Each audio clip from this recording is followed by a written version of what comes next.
You know, this whole area is just going to be all houses, development, and then we've got this road, this intersection. So what do you think? It's hard to have just one opinion. 156 homes and that dense is crazy. I mean, I don't think anybody wants that. I've never talked to anybody. It's like, well, you know, there's one good thing about it. It's not good. They're down to 100. I don't love it. 100 still is too dense. Condos, I like the idea of condos. I think that it gives a price point where people, even 450 to 750 is still crazy to buy a condo, but compared to everything else, there's really no other way for if I didn't own something to get in at that price point. So I like the idea of condos, but just it's 60 condos and it's out here. Here's the thing about 40Bs. The state gives the developer the advantage. Yep. And that's a little scary. And so developers know that, and they kind of have the upper hand. So if the ZBA goes in and denies without really good justification, there's a chance that the state could if it's appealed, right, could uphold that appeal, and then they get 100 or 156. Right. That's what's scary to me. Yeah. And so that's where we're at right now. It's not a done deal. No, it's not a done deal. It's not a done deal at all. No. And if compromise can be found where you'd like to see how many? I mean, something's going to get built here. So that's where I feel like something's going to be built. And so it would be irresponsible for me to just go down the road of trying to deny 100% of it. Right. And not think about what would happen if that doesn't happen. Yep. I have to protect and think about all outcomes. Yes. And so I've talked to a lot of people from the tipping point and saying, like, I'm not your enemy. But I'm trying to, I've had meetings with the developers trying to just understand where they're coming from and trying to say, can we have more restricted housing? Can you pull it down more? Try to talk. I talk with everybody on all issues. And what do they say? What do the developers say? They love the condos. Okay. They think it's the best, good thing for Nantucket, and it's like, I'm not afraid of anybody making money. People need to make money. Businessmen need to make money. That's fine. But I always say, how much is? Can you just knock it? Can you get it down to the 60s, the 70s, the 80s, and can we knock some of the condos down? So I want to work with the developers and not just be 100% no. Basically, we're in this position because we didn't do what we should have been doing throughout the last 15, 20 years, where we actually kept up on affordable housing, correct? All of us. It's all about, because town, select board, public, everybody's responsible. We all are. And so, why didn't we keep our eye on the ball here, knowing that this was coming? It's hard to hindsight. I mean, I'm not saying to point at one person, but I mean, there is a reason. There's a reason. I think you make a good point, because I'm complicit. Because as Nantucket grows, I sell more coffees. I give more bike tours. All the builders out there, things are growing. Even people who are for tipping point are involved with it, have benefited from building houses for 30 years. We're all complicit in it. And that's not pointing the finger, but I think it's trying to figure out, how did we get here? Man. Because I think you're right. This is going to be a mess if it does happen. No matter what happens. Look, I mean, we've been just watching the traffic here. It's the middle of winter. I guess we're going to have to, this will be a giant rotary. Have to be, right? Yep. I mean, you have to. Down the road. Not a giant rotary. Or how about a traffic light? I don't know if we're going to have those. Don't even say that word. Yeah, but a small roundabout would actually work there down the road, whether Searchlight Crossing comes along or not. Okay, so let's talk about Sconset Beach. Boy, that's another one that's another protecting that. That's another. Is it worth giving it a shot? Keep it, allow them to continue with their erosion control? I think definitely allow them to continue with the existing project. Yeah, what about extending it, though, so that the other houses are safe? That's a tough one. That license is probably going to come in front of us at some point from the select board, assuming that it gets through CONCOM. If CONCOM approves it with conditions, then the select board would be working with a license because it's on town-owned beach property, right? Mm-hmm. And then whatever we come up with, it has to go to town meeting and get voted on. If it doesn't pass there, then it doesn't happen. Oh, okay. And that's what the vote was in October, the special town meeting. So it's going to be really interesting because the vendor and the select board have to try to negotiate a lease that they think is going to get passed at town meeting. Got it. Right? Yep. It's not just the select board approving it and off it goes. Yeah. So when would that happen? Is that it can't be on this town meeting? No. It could be a special town meeting in the fall, though. It could. They must want to get this thing going, though. I mean, I'm sure they've been asking for a while now, right? Right. About. And Matt's I always kind of turn to Matt because he was a part of the negotiating team to put all this together. Mm-hmm. And he was involved with all of it when he was, I think, his second time on the board. Yeah. Because he was really in it every day. Right. And so I don't want to say, well, talk to Matt about that. But Right. from just my year and a half being on the board, talking about I came in and the project was already there. Yeah. And so it's protecting Baxter Road. If that project, if you were to snap your finger and it was to go away when we have big storms, Baxter Road is done. I know. So then the town has to give access to those homeowners. Yep. And then we have to move water and sewer. And instead of us not paying anything for what they're doing, we've got to pay to keep that road up and get people in and out of there. Right. So we have to do takings to build roads to people's property, and that's not a reason to only support it because there's environmental issues too. But it's really complicated. I guess It's not one of those. I have my own opinion on it. You're yay or nay? I think they should be allowed to do it. Mm-hmm. I honestly, I've been covering it since the very beginning, right? And I kind of know what's going on. I mean, yeah, environmentally there's some issues there, but I think we're going to learn a lot more by allowing it. This issue is not going to go away. This is we're at the tipping point of problems with the environment and global warming and high sea level. Sea level rise, yeah. Yep. So why not see how this goes for now and let them spend the money on it? I mean, it's not going to environmentally hurt that much, is it? It could. And the thing is that we're not going to really know how much it's going to hurt us till it's too late down the road. Okay. Whether it's destroying beaches north and south of this. But I'm saying the beaches are going to be destroyed anyway with global warming. It's coming anyway, so. True. Here's something to think about. Okay. The people who own those houses up there, their argument is we have a right to protect our property.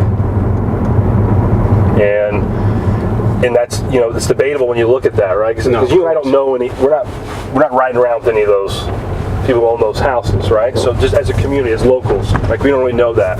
Well, last year, I heard the same thing when my Comet Pond was flooding and we had a ground cover. Right. People were calling me saying, I have a right to protect my property. My basement is flooded. You got to do something about it, Jason. Yeah, right. And I thought, wait a second. I'm hearing this from two different areas. Most of the locals don't want, what they wanted that pond leveled out. It was filling up too much, which was flooding their basements. Right. And in the past, we've always drained it. In the past, It's always been a yearly thing where we drained it. And so they feel they have a right to protect their property. Yes. Well, I feel like this is saying that people on the bluff feel as well. Yeah. And the magnitude of those two issues of opening up my common versus this are quite different. Sure. But I don't know, it was kind of... How about what just happened in Indonesia again? An underwater volcano created a tsunami, and because of the full moon, hundreds of people are killed. I mean, did you see our full moon over here? I did. 2 weeks ago it flooded. Yeah. Yep. And look how high it is right now. It wasn't even a nor'easter. Jeez. And so that's the next thing that we're going to start thinking about is how do you protect downtown? Got it. 400 years of history here. I don't know, Jason. We don't seem to be doing that much at this point. People in 500 years are going to look back at us and go, they didn't do anything. Well, 500 years, and they're talking about me here. Well, probably not. You're right. No, I mean, it could be 300. Yeah, right. Not even if there's any sea level rise. Just erosion of the island in general. Exactly. So do we get to talk about facilities, or are we done? No, you can. I want you to see. You do your thing. What do you mean facilities? What's the big thing that you're into right now? So the select board did a strategic plan this last year, which was really good. I really appreciated. I'm going to pull right in here, okay? Sure. Being able to sit with my board and try to figure out what are the 1, 2, 3, 4 things that affect every single person on this island. Right. Regardless if they're a tourist, they summer here, or they've been here for 40 years and they're a year-round resident. And it came down to transportation, housing, and environment. Those things touch everybody. Because we looked at other things like mental health and facilities, and it doesn't hit everybody. The way everybody has to move around, everybody has to live in a house, and if the environment goes, then we're all out of here. Right. So that really made sense to us, and so having a strategic plan really helps with capital planning and different things. The one thing that was outside of that is facility planning, and I think we need to spend time thinking about this, and we just hired a new deputy director for DPW named Chaz. Yep. We did. Oh, you did? We have an interview coming with him. Oh, great. Dan Drake interviewed him. Oh, that's good. Yep. Really happy. He's nice guy. Yep. Really bright. Fits in well with our squared away DPW guy. The two of them. I was watching them at the selectmen's meeting. They both got their jackets, DPW jackets. I mean, these guys look squared away, man. Yeah. I know. I'm impressed. So I'm excited that he's here, and I hope down the road we can look at all the town facilities that we have buildings, and look at it and have a plan of how are we fixing it, what is it going to cost, and what does it cost us, the intangibles that we don't think about, having a fractured government, having plus there, finance here, town admin there, in our natural resources somewhere else. Right. And I think we need to have a better plan. So let me back up. Before we decide what we're going to do long term for the fire station, the old fire station property, we need to know what are we doing with 2FG, 16 Broad, 37 Washington. Yep. Right. 2FG is a garage. Right. I know. It's not right. Not a great facility. Right. 16 Broad's almost 70 years old. Yep. It has asbestos. You can't really do any work to it. Right. What are we doing there? 20 South Water Street, where the old police station is just sitting there, half used, 30% used. Right. Like, what is our plan? Yep. We need to have something. Well, these issues have come up. Right. Just like they fall off. The nursing home. Mm-hmm. People.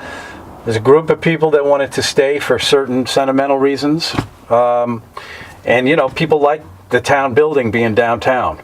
I mean, just because it brings people downtown too.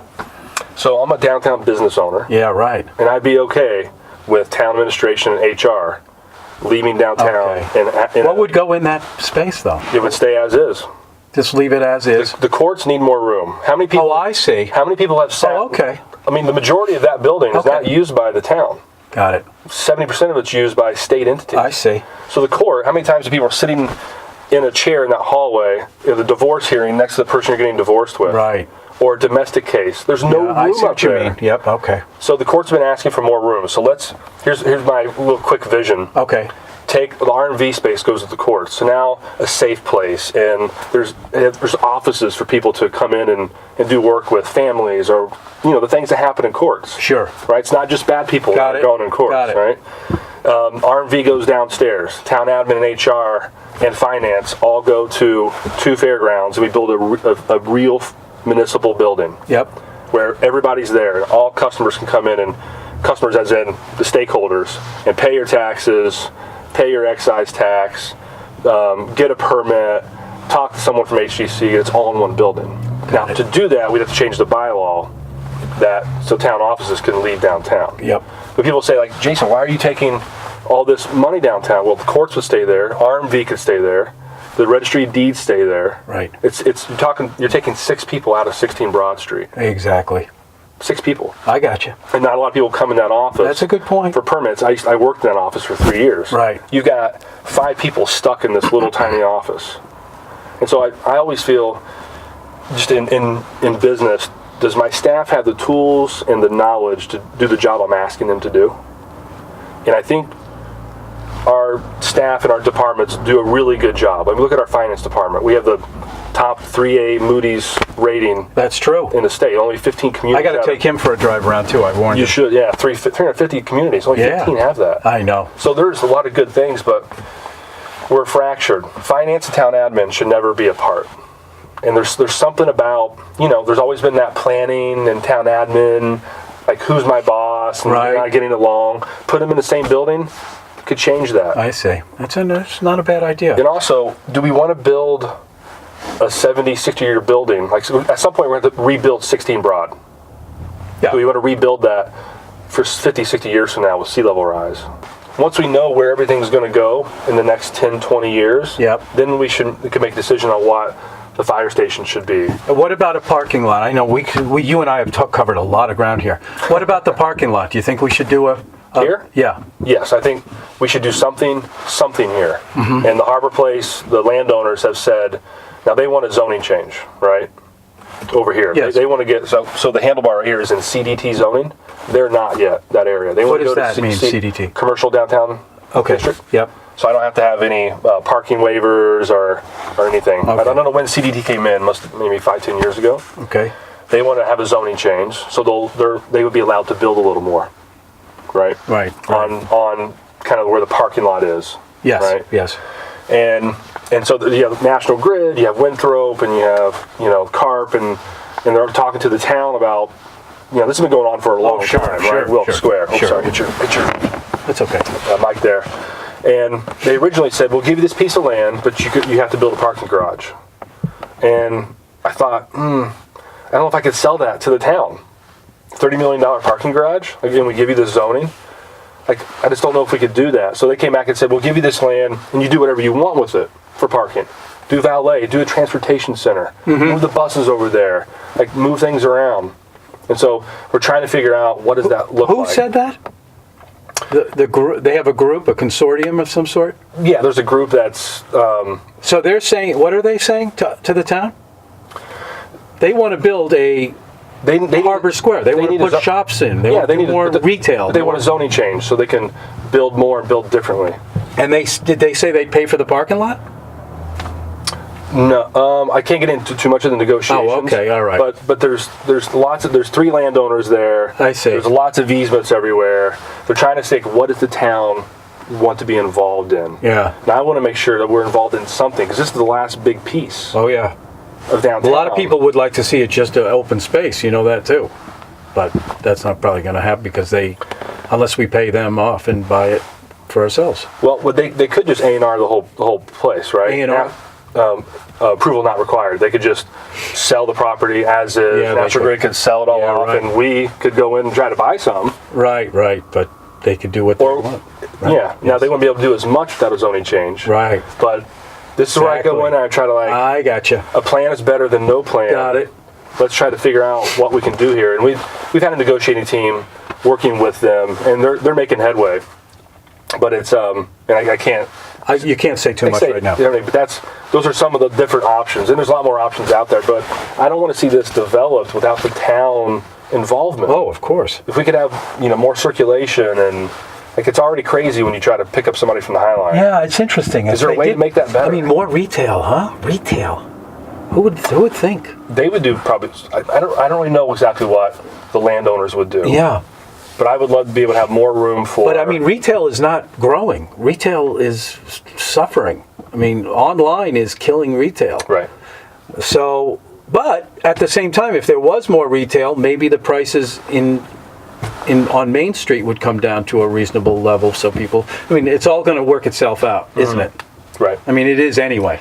It's going to be what it is, and you're going to do the best you can as a selectman, and the town is going to have to, be aware of what's going on in town government, and keep an eye on things. If they want to change things, they can. If they don't, well, where were you when we had a special town meeting and all this other stuff? This gets back to people being involved, and I got to say goodbye to you now, though. Yeah, thank you. We had a very good chat. That was good. Very good. Thank you. How was your Jason. coffee? Oh, terrific coffee. You nailed it. I nailed it. Thank you so much. Thank you, Gino. Okay, Jason. Take care, buddy.